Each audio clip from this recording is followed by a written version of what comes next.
Chapter 3 On the Pasture. Heidi was awakened early next morning by a loud whistle. Opening her eyes, she saw her little bed and the hay beside her bathed in golden sunlight. For a short while she did not know where she was, but when she heard her grandfather's deep voice outside she recollected everything. She remembered how she had come up the mountain the day before and left old Ursula, who was always shivering with cold and sat near the stove all day. While Heidi lived with Ursula, she had always been obliged to keep in the house, where the old woman could see her. Being deaf, Ursula was afraid to let Heidi go outdoors, and the child had often fretted in the narrow room, and had longed to run outside.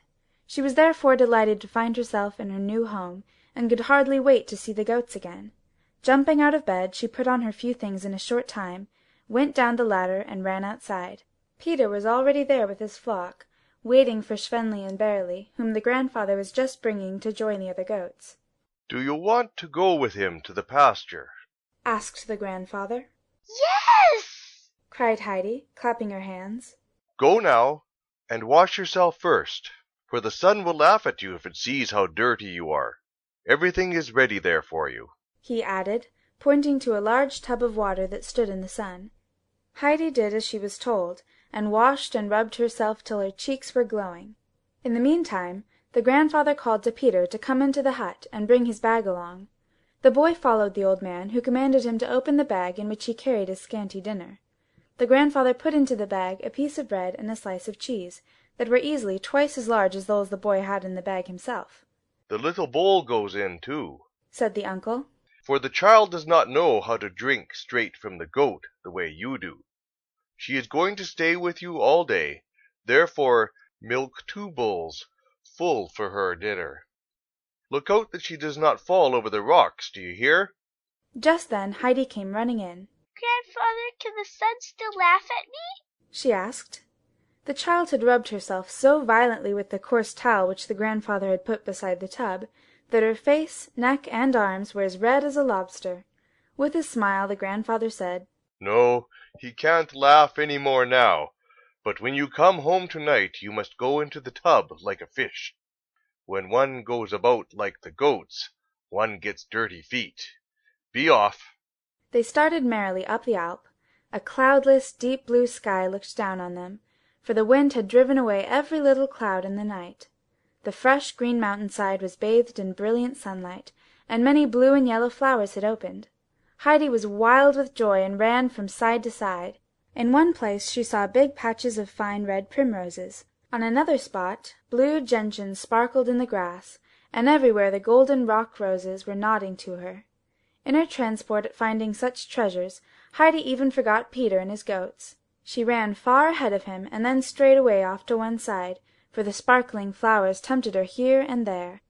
Picking whole bunches of them to take home with her, she put them all into her little apron. Peter, whose round eyes could only move about slowly, had a hard time looking out for her. The goats were even worse, and only by shouting and whistling, especially by swinging his rod, could he drive them together. "Heidi, where are you now?" he called quite angrily. "Here," it sounded from somewhere. Peter could not see her, for she was sitting on the ground behind a little mound, which was covered with fragrant flowers. The whole air was filled with their perfume, and the child drew it in long breaths. "Follow me now," Peter called out. "The grandfather has told me to look out for you, and you must not fall over the rocks." "Where are they?" asked Heidi, without even stirring. "Way up there, and we still have far to go. If you come quickly, we may see the eagle there and hear him shriek." That tempted Heidi, and she came running to Peter with her apron full of flowers. "You have enough now," he declared. "If you pick them all today, there won't be any left tomorrow." Heidi admitted that, besides which she had her apron already full. From now on she stayed at Peter's side. The goats, scenting the pungent herbs, also hurried up without delay. Peter generally took his quarters for the day at the foot of a high cliff, which seemed to reach far up into the sky. Overhanging rocks on one side made it dangerous, so that the grandfather was wise to warn Peter. After they had reached their destination, the boy took off his bag, putting it in a little hollow in the ground. The wind often blew in violent gusts up there, and Peter did not want to lose his precious load. Then he lay down in the sunny grass, for he was very tired. Heidi, taking off her apron, rolled it tightly together and put it beside Peter's bag. Then, sitting down beside the boy, she looked about her. Far down she saw the glistening valley. A large field of snow rose high in front of her. Heidi sat a long time without stirring, with Peter asleep by her side, and the goats climbing about between the bushes. A light breeze fanned her cheek, and those big mountains about her made her feel happy as never before. She looked up at the mountain tops till they all seemed to have faces, and soon they were familiar to her, like old friends. Suddenly she heard a loud, sharp scream, and looking up she beheld the largest bird she had ever seen, flying above her. With outspread wings he flew in large circles over Heidi's head. "Wake up, Peter!" Heidi called. "Look up, Peter, and see the eagle there!" Peter got wide awake, and then they both watched the bird breathlessly. It rose higher and higher into the azure, till it disappeared at last behind the mountain peak. "Where is it gone?" Heidi asked. "Home to its nest," was Peter's answer. "Oh, does it really live way up there? How wonderful that must be! But tell me why it screams so loud." Heidi inquired. "Because it has to," Peter replied. "Oh, let's climb up there and see its nest," implored Heidi, but Peter, expressing decided disapproval in his voice, answered, oh do, not even goats can climb up there. Grandfather has told me not to let you fall down the rock, so we can't go." Peter now began to call loudly and to whistle, and soon all the goats were assembled on the green field. Heidi ran into their midst, for she loved to see them leaping and playing about. Peter in the meantime was preparing dinner for Heidi and himself, by putting her large pieces on one side and his own small ones on the other. Then he milked barely, and put the full bowl in the middle. When he was ready he called to the little girl, but it took some time before she obeyed his call. "Stop jumping now," said Peter. "and sit down. Your dinner is ready." "Is this milk for me?" she inquired. "Yes, it is. Those large pieces also belong to you. When you are through with the milk, I'll get you some more. After that, I'll get mine." "What milk do you get?" Heidi inquired. "I get it from my own goat, that speckled one over there. But go ahead and eat." Peter commanded again.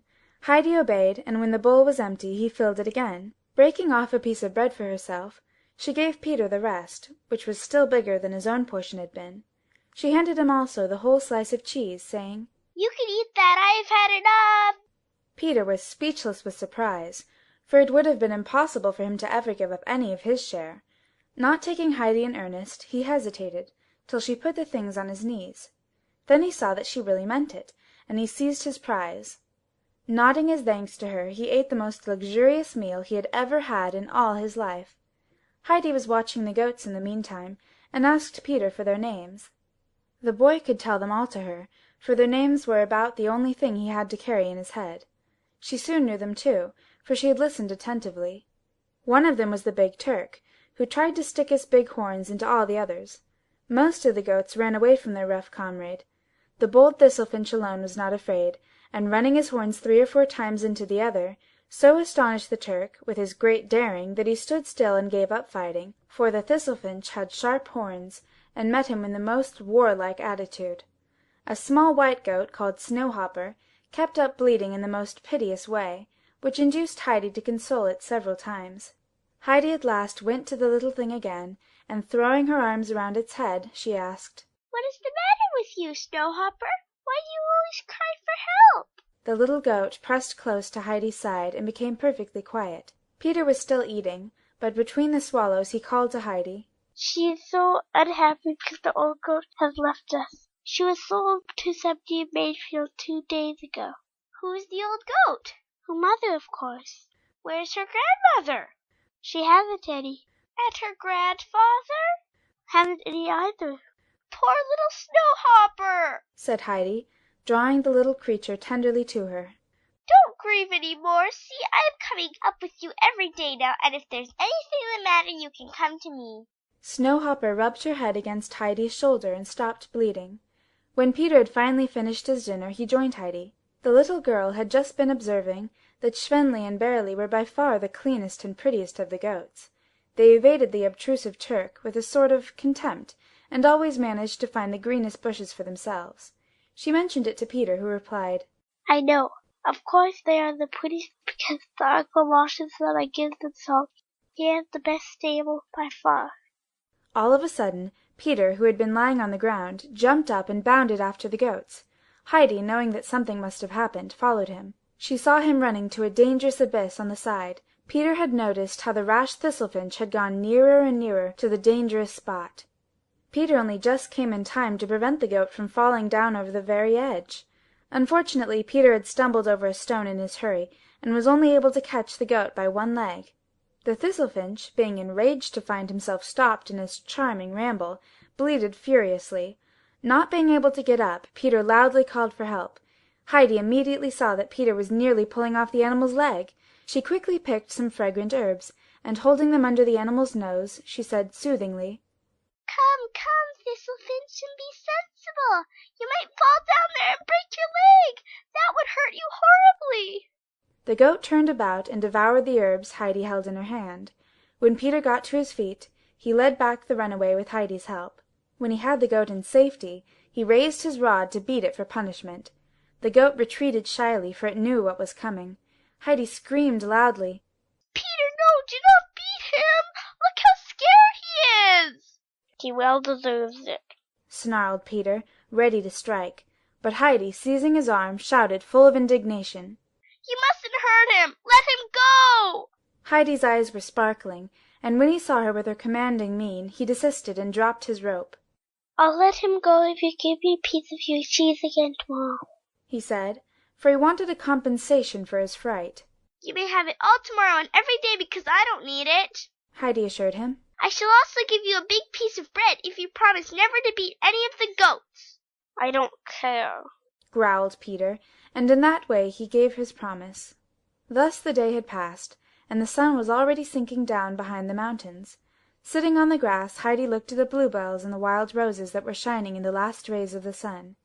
The peaks also started to glow, and Heidi suddenly called to the boy, Oh, Peter, look! Everything is on fire! The mountains are burning in the sky, too! Oh, look! The moon over there is on fire, too! Do you see the mountains all in a glow? Oh, how beautiful the snow looks! Peter, the eagle's nest is surely on fire, too! Oh, look at the fir trees over there! Peter was quietly peeling his rod, and looking up, said to Heidi, This is no fire, it always looks like that. But what is it then? asked Heidi eagerly, gazing about her everywhere. It gets that way of itself, explained Peter. Oh, look! Everything is all rosy now! Oh, look at this mountain over there with the snow and the sharp peaks! What is its name? Mountains have no names, he answered. Oh, see how beautiful! It looks as if many, many roses were growing on those cliffs. Oh, now they are getting gray. Oh, dear, the fire has gone out and it is all over. What a terrible shame, said Heidi, quite despondently. It'll be the same again tomorrow, Peter reassured her. Come now, we have to go home. When Peter had called the goats together, they started downwards. Will it be like that every day when we are up? asked Heidi eagerly. It usually is, was the reply. What about tomorrow? she inquired. Tomorrow it'll be like that, I'm sure, Peter affirmed. That made Heidi feel happy again. She walked quietly by Peter's side, thinking over all the new things she had seen. At last, reaching the hut, they found the grandfather waiting for them on a bench under the fir trees. Heidi ran up to him, and the two goats followed, for they knew their master. Peter called to her, Come again tomorrow, good night. Heidi gave him her hand, assuring him that she would come, and finding herself surrounded by the goats, she hugged Snowhopper a last time. When Peter had disappeared, Heidi returned to her grandfather. Oh, Grandfather, it was so beautiful! I saw the fire and the roses on the rocks, and see the many, many flowers I am bringing you. With that, Heidi shook them out of her apron.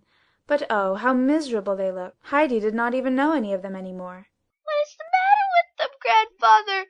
They look so different. Heidi exclaimed in her fright. They are made to bloom in the sun, and not be shut up in an apron, said the grandfather.